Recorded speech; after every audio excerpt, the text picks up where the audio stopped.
Hi, நான் தான் உங்கள் சுபின் பேசுகிறேன். இப்போ வந்துட்டு எம்டிஆரில் வந்துட்டு வெர்மிசிலி பாயாசம்னு சொல்லிட்டு ஒன்று இருக்குது. இதுவுமே இனி பண்டிகை காலங்கள் வரப்போகுது இல்லை, பொங்கல் ஃபங்க்ஷன்ஸ்லாம் வருது. அதனால் வந்துட்டு பொங்கலுக்கு வந்துட்டு நீங்கள் வந்துட்டு பாயசம் பண்ணுறீங்கன்னா இந்த மாதிரி இந்த காம்போ யூஸ் பண்ணிங்கன்னா இன்னும் நல்லாயிருக்கும். பாயசம் மிக்ஸு வெறும் பால் மட்டும் நீங்கள் யூஸ் பண்ணி ஊற்றி நான் இன்றைக்கி வந்துட்டு மிக்ஸ் பண்ணி பண்ணாலுமே போதும், நல்லாயிருக்கும்.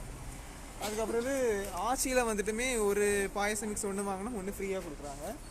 அதுக்கப்புறம் வந்துட்டு கிருஷ்ணா பாயசம் மிக்ஸில் வந்துட்டு ஒன்று வாங்கினா உங்களுக்கு ஒன்று ஃப்ரீங்க. நீ பாருங்கள், பை ஒன் கெட் ஒன் ஃப்ரீன்னு போட்டுருக்காங்க பாருங்கள்.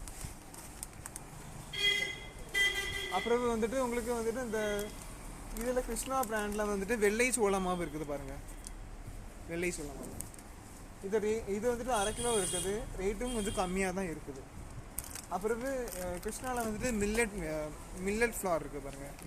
மில்லட் ஃப்ளார்னால் தமிழில் வந்துட்டு திணை மாவுன்னு சொல்லுவாங்க.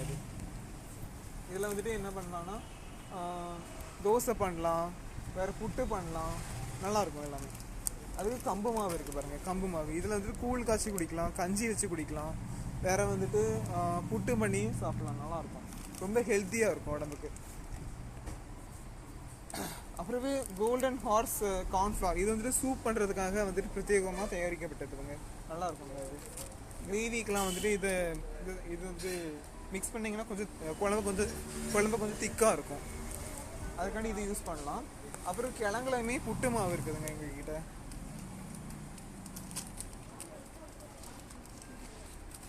அதுக்கப்புறம் கார்ன்ஃப்ளவர் மாவு இருக்குது எங்கள்கிட்ட அவைலபிளாக.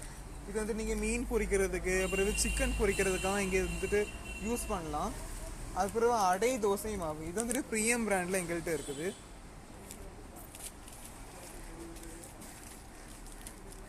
நம்பி வாங்க, சந்தோஷமாக போங்க.